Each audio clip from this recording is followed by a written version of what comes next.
Eh bien, je crois, mesdames, messieurs, chers amis, qu'une nouvelle forme scolaire se cherche aujourd'hui et que le numérique, pour lequel vous travaillez et avec lequel vous travaillez, peut contribuer à son invention. Alors la classe inversée n'est pas apparue avec le numérique. Moi j'ai pratiqué la classe inversée en tant qu'élève puisque mon professeur de français me donnait des textes à lire à la maison et on travaillait dessus en classe.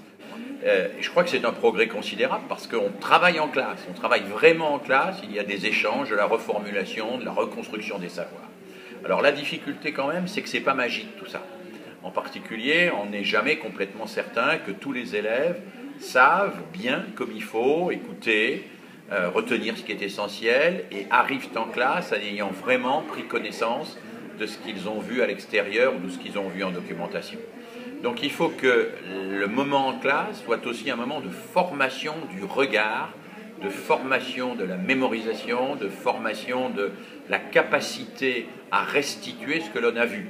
On sait que certains élèves ne restent pas plus de 2-3 minutes devant une image avant de voir leur esprit s'évader ailleurs.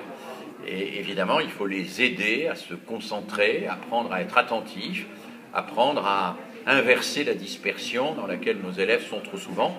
Sinon, la classe inversée est accaparée par quelques-uns, par ceux qui ont bien compris qu'il fallait regarder, comment il fallait regarder, qui savent profiter de ce qu'on leur a mis à disposition, et les autres restent à la traîne. Le numérique est un outil, comme un marteau. Et avec un marteau, on peut faire un meuble superbe, où on peut tuer son voisin, même si ce n'est pas fait pour ça. Je crois qu'effectivement, il faut être attentif à l'usage du numérique. Un certain nombre d'enfants, d'adolescents aujourd'hui découvrent des formes d'addiction à certains usages du numérique, Par exemple, le jeu électronique peut provoquer, on le sait, un certain nombre d'addictions. L'usage des réseaux sociaux peut pirater, parasiter le cours parce qu'on ne peut pas attendre la réponse au texto et que voilà. Et donc on peut comprendre que dans certains endroits, certaines écoles se construisent en disant on prend le contre-pied de cette espèce d'hégémonie du numérique et on bannit le numérique. En même temps, je pense que ce n'est pas la bonne solution. La bonne solution, c'est que l'école apprenne à bien utiliser le numérique. C'est-à-dire apprenne à mûrir une réponse et non pas à répondre tout de suite à quelqu'un. Apprenne à ne répondre par texto que ce qu'on est capable d'assumer face à face avec la personne.